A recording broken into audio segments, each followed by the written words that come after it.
jinsi ya kushughulika na tatizo gumu ambalo unakutana nalo katika njia.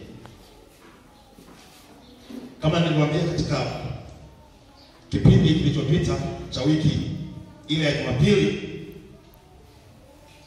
niliwaambia kwamba ni jambo la msingi sana kujua namna ya kutatua matatizo unayokutana nayo katika njia. Na kila Mkristo ambaye ameokoka lazima unapokuwa unakwenda katika safari yako utakutana na tatizo fulani. Utakutana tu. Ila kitu ambacho nataka nikwambie, lile tatizo ambalo linatokea ghafla, umetaribia muujiza wako, halitabadilisha chochote ambacho Mungu amepanga kukupa. Halibadilisha. Ila kile Mungu alichopanga kukupa kinaweza kikabadilika kama utajua jinsi ya kulikabili tatizo na kulitatua. Lazima ujue jinsi. Sasa niliambia ya kwamba namna ya kwanza ambayo unaweza ukatatua tatizo katika njia unaokutana nalo ni kubadilisha mtazamo wako juu ya tatizo ambalo unakutana nalo. Kubadilisha mtazamo, attitude, mtazamo, fikra zako juu ya tatizo ambalo unakutana nalo. Unalionaje hili tatizo? Unaliona linakuja kumaliza ama namna gani? Uwezo wako wa kumaliza tatizo utatoka kwenye fikra yako, mtazamo wako juu ya tatizo. Lakini nataka nikwambie, katika njia tunayoendea hii hautakosa kukutana na shetani kasimama akuzuie. Nakumbuka mwalimu wangu mmoja wakati tuko chuo cha theolojia alitufundisha akasema kwamba ikiwa ukutana na shetani katika njia yako unayoiendea, lazima ujiulize maswali. Inawezekana uko njia moja na shetani. If you don't meet devil on your way, watch out, maybe you are the same way with him. Kama ukutana na shetani katika njia ambayo unatembea, yani wewe unatembea tu raha mstarehe, ukutana na shetani, ukutana naye kupinga, lazima ujitafakari. Yawezekana uko njia moja na yeye, na ufalme haufipiliki kama uko njia moja na shetani hata kupinga. Ukitaka kuona ya kwamba njia hiyo unayoiendea ni njia sahihi na uliyomwamini ni sahihi, lazima upande wa pili utakupinga. Sasa nataka nirudie kitu kimoja ambacho nilisema Jumapili. Sikukipa andiko, leo nataka nikipe andiko. Bila shaka tutamalizia hapa, tutakuwa na maendelezo na siku zijazo zingine, Bwana ametupa neema.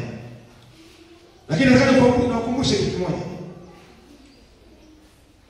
Kila mtu aliyeko mahali hapa kuna mahala Mungu anampeleka.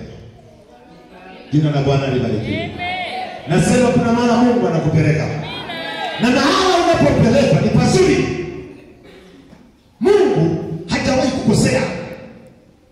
Yeye anasema mawazo ninayofikiri kwa ajili yako ni mawazo mazuri ya amani, ya kukupa tumaini katika maisha yanayokuja. Amina. Kwa hiyo kuna mahala Mungu anakupeleka. Kila mtu, inawezekana mahala ambapo Mungu anakupeleka wewe sio kama mimi. Kila mtu ana mahala Mungu anakupeleka. Ndio maana wewe usinukuru mambo ya mwingine kanisani hapa. Kila mtu apalilie njia yake. Kila mtu angalia tafikaje kule. Usikopi mambo ya mwingine. Kila mtu ulipokuja kanisani hapa lazima ukamate yale ninakueleza. Ukianza kunukuru mambo ya mwingine hautokaa utafika. Lazima ukamate kile Mungu amekupa. Ulipokuja kanisani hapa, kiwango chako cha kumtolea Mungu ni kiwango kipi? Kiwango chako cha ibada ni kiwango kipi? Usinukuru mambo ya mwingine. Ukija hapa, sikiliza madhabahu inasema nini, sikiliza mtumishi wangu anasema nini. Usikamate mambo ya mwingine. Kila mtu kuna mahala Mungu anampeleka. Amen. Na nataka nikwambie, mahala Mungu anakupeleka ni mahali pazuri sana.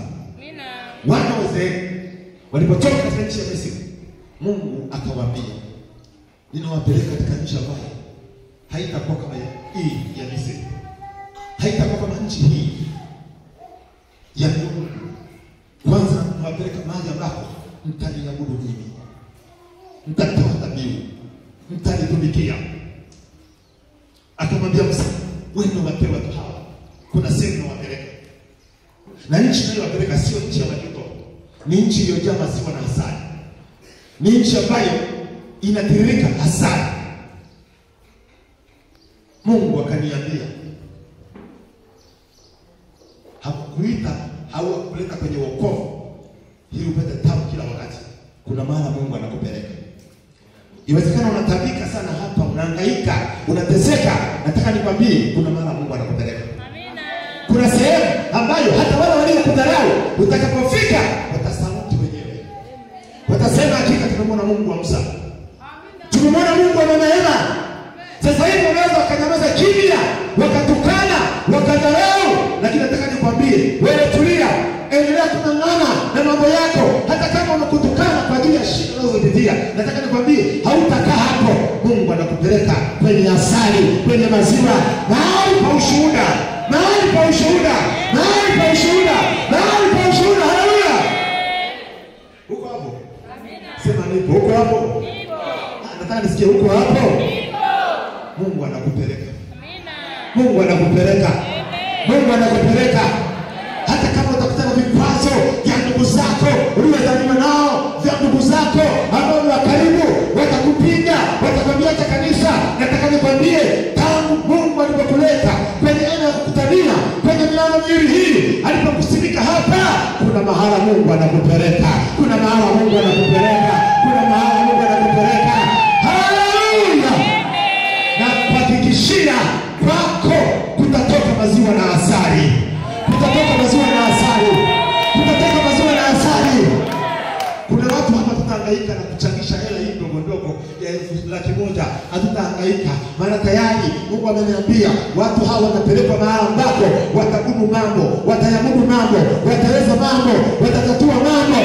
Haleluya! Haleluya! Haleluya!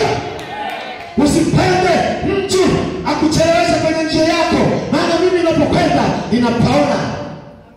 Sasa ili ufike hapo unapoelekea, maana unapoelekea wamezungukwa na maadui, unatakiwa malaika wa Bwana kwa mbele yako. Amina. Nitamaliza tu hapo tu, halafu utaenda nyumbani, na kila wakati unatamwambia Mungu, naomba malaika wako niongoze. Amen. Usije ukamwabudu malaika. Malaika ametolewa na Mungu akuhudumie wewe. Amen. Toka kipindi cha Agano la Kale, malaika waliotokea kwa nabii, walitokea watu wa Mungu, walileta taarifa na jumbe mbalimbali. Mahali ambapo palikuwa pamekuwa ni pagumu, Mungu aliachilia msaada wa malaika. Ndio malaika wakaja wakatoa ujumbe. Unakumbuka mwanamke mmoja anaitwa Elizabeti, mke wa Zakaria. Elizabeti alikuwa ni mwanamke mkongwe, hana mtoto. Mume wake Zakaria ana miaka 80.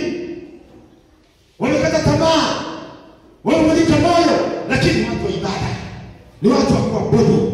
Siku moja Zakaria akiwa katika hekalu anaabudu Mungu, malaika wa Bwana akatuma, aleta ujumbe, akamwambia usikate tamaa. Huyu mke wako Elizabeti atapokea mtoto, na mtoto huyu utamwita jina lake Yohana. Na hivi jambo likatokea. Zakaria akashangaa, akasema itakuaje namna hii? Mwanamke wangu ni mzee sana. Malaika akasema usipigane na mimi, kwa sababu mimi nimetuma kutoka kwa mzee wa siku. Nimetuma kutoka kule kwenye vitu vyote. Nimetuma kutoka kule ambako kuna majibu yote. Nimetuma kutoka kule ambako kile kisichowezekana huwa kinawezekana. Nimetuma kutoka kwenye ofisi ambayo inabadilisha mambo ya wanadamu yanayoshindikana yakawezekana. Huko ndio nimetoka.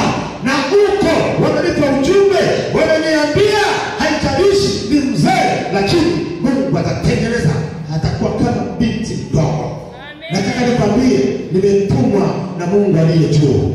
Nimetumwa nikujirie wewe. Nimetumwa nikwambie wewe ya kwamba yawezekana mambo yako yanashindikana, yamekwama, lakini nasimama hapa kama malaika ya kwamba wewe nyanyuka, inuka, anza kwenda.